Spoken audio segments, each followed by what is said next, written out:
Hmm. You know what I love? Aside from that, aside from that as well, and aside from okay, this is getting boring. Books. I love books. Who doesn't? They're fun, exhilarating, and once in a while, actually very funny. Like, look, there's a fart joke in Divine Madness. Haha, get it? Fart funny. Just kidding, I hate farts. I despicably hate farts. Ever wonder what happened to that Godfather Part 4? Oh yeah, I shot it down because any movie that has a fart joke that's for 12 and above, I destroy with my rifle and my nuclear weapons. Yep, every time we call him, we always manage to lose him. How does this happen? But anyway, there's one book that I've read that stands out from all the rest, and it's my favorite book of all time. Holes. Holes is a masterpiece. Everything of the sort. It's really funny. It's really exhilarating, mysterious, neo-western. It's everything I could want in a book. And what happens when I turn my favorite book of all time, turning it into my second favorite movie of all time. Holes the movie. It's everything I could want in a motion picture and everything it has. It's incredibly funny, very surreal, mysterious, neo-western, and it's basically the perfect example of a book printed onto a film screen, onto a camera. That is the kind of film that this is. Literally so close, it follows so close to the book, having some exact same lines like Zigzag saying that there's cameras in the showers. That was in the book, so that was in the book somewhere. Or how Elia Yelnats had to carry Madame Zeroni up the mountain, but then he forgot and his family was supposedly cursed. And there's a few things I noticed about this movie that really caught me off guard. Okay, I realized them before I'm recording this video, but I noticed a few things. First off, the movie was directed by Andrew Davis, and if you don't know who he is, he directed films like Code of Silence, Above the Law, Under Siege, and The freaking Fugitive. Yes, the man who directed Holes made The Fugitive, which is often considered to be one of the best action films, I think. You see, it has come to be viewed as one of the greatest action films of the 1990s. See, this he yeah, he directed The Fugitive. And what makes it even better, even though I haven't seen it, it was made by Warner Brothers, my favorite company of all time. And the music was done by James Newton Howard, which only makes things even better. Yep, he made that. But back on the Holes, it was written by Louis Sakar, who I think that's pronounced wrong, but yeah, I think it's pronounced very wrong.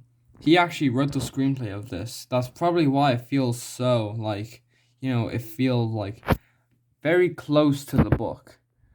Because the actual writer of the book wrote the screenplay. So that makes sense. Another weird thing about this film, if you scroll a little bit down, look at distributed this. That's right. Walt Disney Pictures distributed this. And if you've seen other episodes of this show, my arm is getting very tired, that I really hate Disney. Like, really hate them. They've lied to people. They're incredibly anti-gay. They're run by complete greedy bumholes. And they're also very unoriginal and greedy and anti-gay and all that jazz. They also have no respect to Pixar, and they just want to shove all their money down the throats of Marvel and Star Wars so they can continue making movies and series forever and ever until there's absolutely nothing until they run out of money. Then they have to rob banks to get more money until they're out of money for. The thing about this movie is that it's like really odd. It was edited by two people, Thomas J. Nordberg and Jeffrey Wolf. But the weird thing is that the editing is really how do I describe this? How does one say this, Your Honor? Too many frames, Your Majesty? Yes, of course. Oh, look at this scene. It just goes all slow and then like cuts to a picture of Ilya Yelnats, Stanley's great grandfather who lived in Latvia.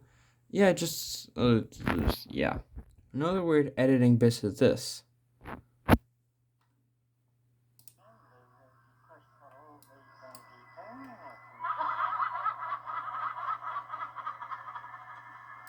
Like, what the actual flip?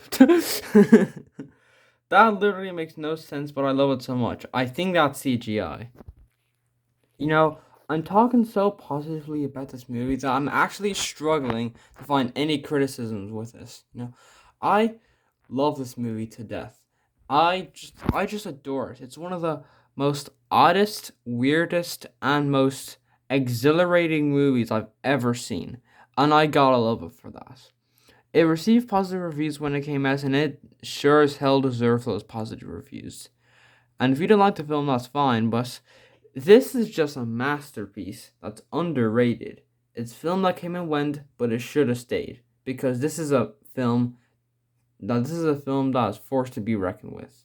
It is a 10 out of 10, and I couldn't agree more that this film is my second favorite of all time, along with Sponge on the Run. Well, that was nice. Huh. It feels weird talking so positively about a movie so much. I always talk crap about a lot of bad movies I watch, but it's very weird that I'm talking about talking so positively about something. Almost makes me kind of sleepy. Almost takes the joy out of making videos.